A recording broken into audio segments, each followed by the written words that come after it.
Of these 6 pieces, which piece is silver and which piece is not? I'll give you a hint.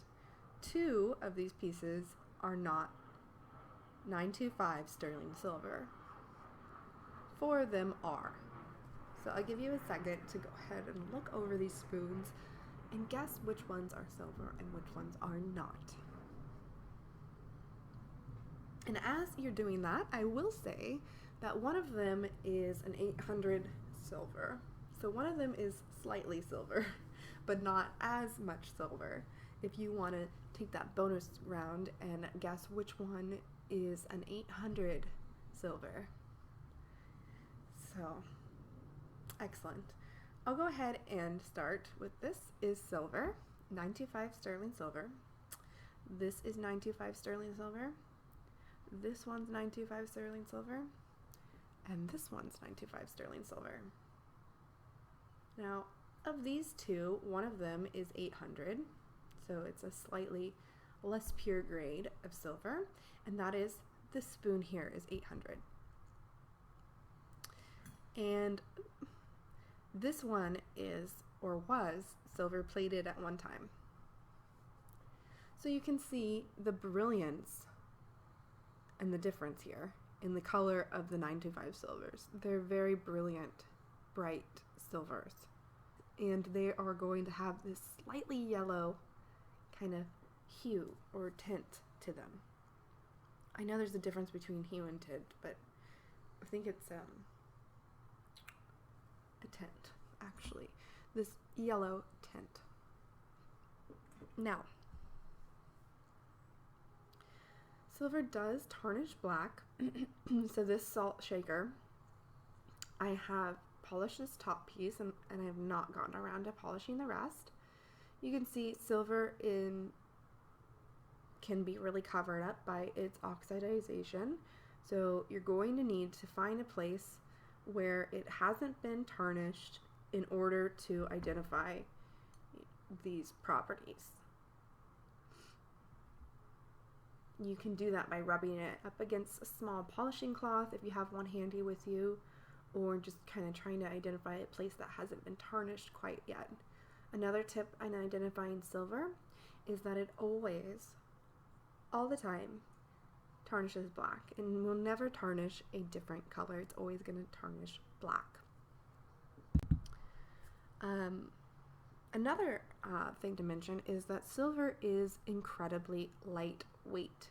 This spoon, for example, when I was checking to see if it was silver, I bent it and it just folded it in half. I'm surprised it's still intact, but it's so lightweight, just like gold is also lightweight.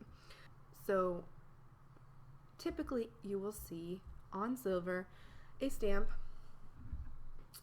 that says 925 or sterling. This one says 950 sterling. Sterling by itself will work. This one just says sterling.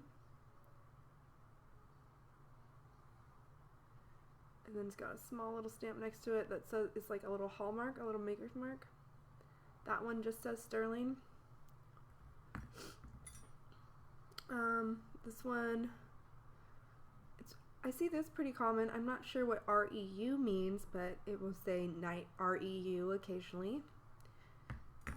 And then some of the this one's very hard to see, which is why I had to bend it. It says Mexico 925. Very difficult to see, which is why I got this for like under $1 because I think this jeweler's loop really gave me a nice competitive edge to be able to see that in the first place. But really I had to rely on some of my other skills to identify it as silver completely. Now, this one, wait, was it this one? Yeah. This one, I'm not sure if you're going to be able to see this. It says the 800 mark. So this is just not as pure, but it's there. It says 800. and that is to indicate the purity of silver. It is 80% silver. Just to give you another look at some more silver items, which I think these are so light, you guys. Silver is really paper thin. It's just so light. Even most of these salt shakers have little little weights in the bottom to give it so it won't tip over. Like this is a weighted, it even says here, weighted sterling, weighted, because it would just tip over if it was its true weight in just silver alone would be very light. So just some jewelry items. This one I think is an example of how white. This is a very white piece to me in comparison to some of the more yellow tones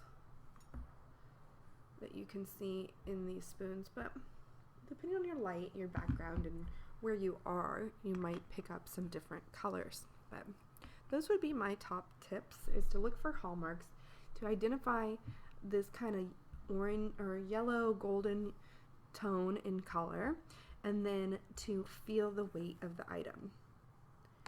Also, if you really had to know, if you were buying a large quantity of silver, or you had the opportunity to do silver testing, there are acid tests that will tell you the purity of the silver if you don't know, or if you're making your own pieces at home and you'd like to stamp them yourself, or you're going to manufacture them and you want to know the purity. You can buy very inexpensive little tests online. So Amazon retails or distributes some of those tests, I think, for under $20. So very cool. And I hope that this video in some way helped you in your treasure hunting excursions. Also, before we go, I don't have one handy here, but getting a neodymium magnet can be a really cool tool. But eventually, I think, in my opinion, I moved on pretty quickly because it only does so much. But magnets will not and never, they'll never connect or attract silver or gold. So that can be one mechanism you use to identify if it's in a range of things that you could take a closer look at. So if you really don't have a direction to go at all, just swipe a magnet over the lot, and then whatever sticks to the magnet, that is definitely 100% not gold or silver. And then you have your pile of other items that you're going to need to take a closer look at. But keep in mind, there are other metals that don't stick to magnets as well, that don't have magnetic properties. So you're going to just need to use and rely on some of your other tools in your belt. So I hope you enjoyed this video. Please leave a message below, like, comment, subscribe, and check out some of my more other videos. We will see you guys next time.